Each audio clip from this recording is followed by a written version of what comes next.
तर मी कारलं कसं बॉईल करून घेतलं हे बघा.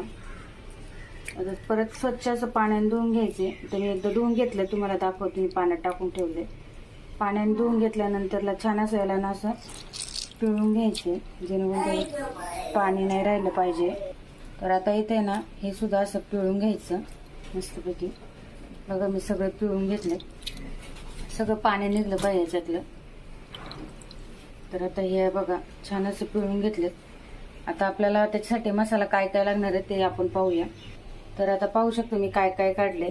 तर याच्यामध्ये खोबरं तुम्हाला पाहिजे असेल तर टाकू शकता, नसेल पाहिजे तर नाही टाकायचं. कारण कधी कधी खोबऱ्याने मी टाकते, पण आता माझ्याकडं खोबरं अवेलेबल नाही म्हणून मी नाही टाकलं. तर खोबरं सुद्धा टाकतात. कोणाला ऍसिडिटी होत असेल तर नाही टाकलं तरी चालेल, खोबऱ्याचं स्किप केलं तरी चालेल. तर इथं हावरी आहे. इथं 2 चमचे हावरी घेतली आणि 1 चमचा बडीशोप घेतली, 1 चमचा अर्धा चमचा जिरं घेतले. तुमच्याकडे जिरा पावडर असेल तर जिरा पावडर टाका.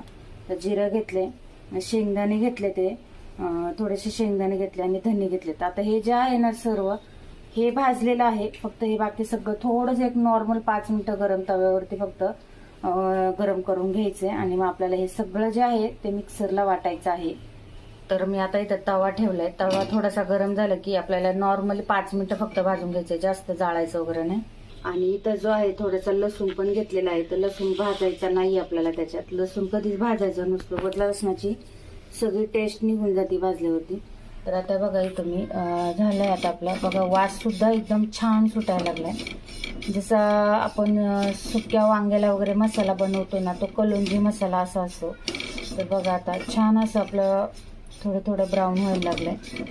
थोडंसं भाजायचं, जास्त वगैरे जाळायचं नाही, नाही तर मग करपट असा वास येतो. तर आता हे भाजून झाले आपलं. याला आता आपण थोडं थंड करून घेऊ आणि नंतरला मिक्सरला बारीक वाटून घ्यायचं आहे. आणि त्याच्यानंतरला मग मसाले काय ॲड करायचे ते पण तुम्हाला मी दाखवते.